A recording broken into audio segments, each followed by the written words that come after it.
Namaste, everyone, and a special ad astra to my fellow space exploration enthusiasts. I'm Akshat, and as usual, I bring you updates about space exploration. Uh, these days, SpaceX is launching every 3 or 4 days from Florida, and Elon Musk says that by next year they will be launching every couple of days. So, not to put too fine a point on it, but I think we are running up the risk of space debris very fast. But I think there are certain steps being taken to sort of bring down the risk associated with too much junk in space. And of course, with advancing technology, it's getting easier and easier to track each and every piece of debris that's been floating around ever since Sputnik, Russia's little ball body, went up into space and, of course, crashed down back into the oceans. Okay, so a bit of sad news. Ken Mattingly, one of the astronauts on the Apollo missions, passed away recently, but we all know that death is inevitable. What matters is what you do in life, and like the character of Russell Crowe said in Gladiator, what you do in life echoes through eternity. So, with that in mind, let me take you very briefly in about 30 seconds or a minute to what Ken Mattingly did. And he actually is one of only two people to have flown an Apollo mission as well as a space shuttle mission. And more uh, trivia for you, more interesting facts for you, he performed an extravehicular activity while the Apollo 16 was flying from the moon to the Earth and kind of far away from any planetary body, and the risks involved in that are astronomical, pun intended, because if you perform an EVA in Earth orbit, on the slight chance that something goes wrong, your tether breaks, or like in Gravity, in that Sandra Bullock, George Clooney Mooney, in that Gravity movie, you drift away from a planetary body. I mean, there is still that slight chance that you will be attracted back into the gravity well of that planet or heavenly body. But in when you are in between two planetary bodies and you are way off from any gravity wells, it's absolutely risky.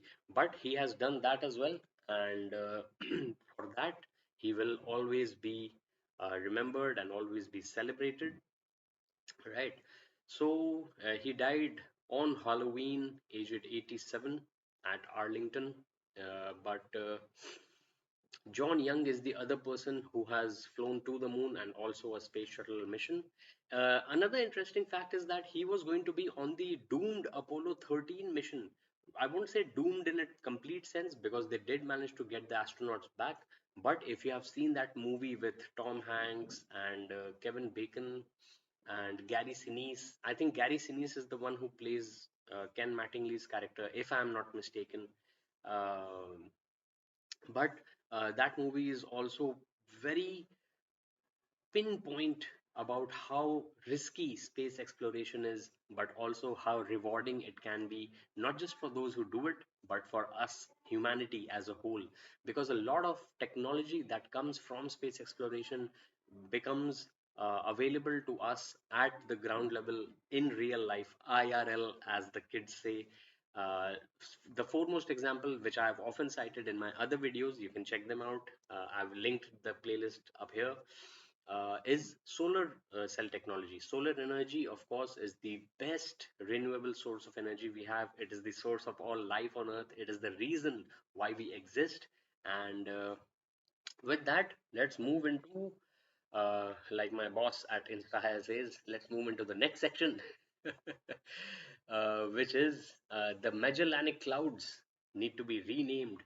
And I think it's a good step because rather than sticking with old names that might have and which actually do have negative connotations for humanity, it's better to name them either scientifically or in after modern scientists, modern astronomers, modern, for example, space explorers like Ken Mattingly. So Magellanic clouds might become Mattingly clouds. but that's just me. And of course, the world's largest telescope was dwarfed by the full moon, and the steel skeleton of the European Southern Observatory was the in the foreground, and in the background was the full moon, and it's a pretty striking photo. You can check out all these things on space.com.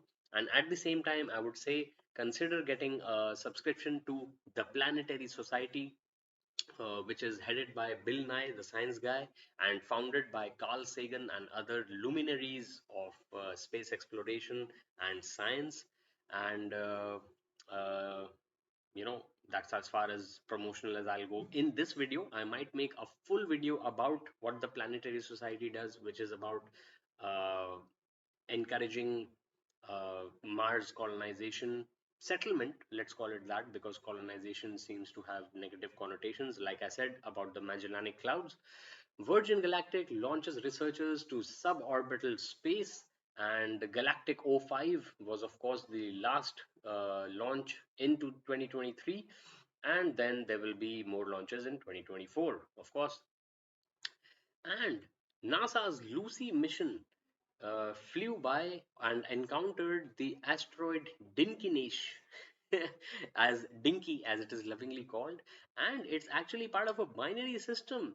So that was something very interesting. And from the picture that I'm seeing, it looks a little bit like the command service module of the Apollo missions. So that's nice. That's a nice spiral.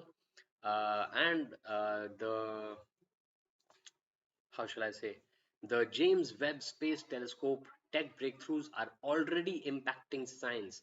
Now, this is what I wanted to say, that uh, there is another sorry, excuse me. There is already so much science and so much practical application of technology seeping through to our lives, that it's not only extending how we perform uh, day-to-day activities, but also how we are able to build sustainable future for our younger generations, like my daughter Advitya. And I guess we've come to the end of part one of the update. Of course, somebody was asking me about the Osiris Rex asteroid sample.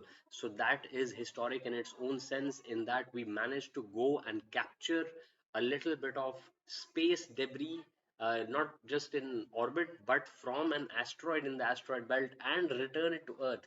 And the Osiris mission has been extended because of its viability, and I guess it will be doing more scientific experiments while it tumbles through the void of the solar system and beyond. And the Artemis 2 moon rocket boosters are being assembled. The ISS can be tracked with NASA's new Spot the Station app. But on that note, I will say that you can download Skyview and track the ISS from there as well. I have watched it fly overhead on certain very clear nights, in which I could see that it's going to be shining through the upper atmosphere, or not the upper atmosphere, through orbit, but for us, of course, through the atmosphere. The JWST is looking through to the Milky Way's heart. The SpaceX artist in residence is sharing her thoughts on how she has been uh, experimenting with SpaceX spacecraft, and how she has been integrating art into their form factors. And like I was talking about space junk, so tractor beams are being experimented upon, in which they would attract the space junk, and get it out of the way of other spacefaring spacecraft. All right. So the Dark Universe Telescope, which is named Euclid, has captured the first views of the dark universe, as it is called. I'm going to run through the rest of them because Advitya is asleep and she needs her rest even during the daytime. And okay, so solar storm charges auroras and Steve around the world. I will look up more. What is Steve and how is it different from the aurora? Europa wants a private cargo spacecraft by 2028. Europe, not Europa. Galaxies hide supermassive black holes behind dust walls. SpaceX to launch its 80th orbital mission of the year tonight. NASA's SWOT satellite maps nearly all of Earth's water. Uh, let's run through. I guess I've got, yeah, just okay. So I'm going to stop here. It's been about 10 minutes, and I'm not going to run through many important things about space exploration, but I will say Pluto doesn't give a damn, even though it's not considered a full planet anymore. Do check out my other space exploration videos here, and Ad Astra per Aspera to the stars through difficulties.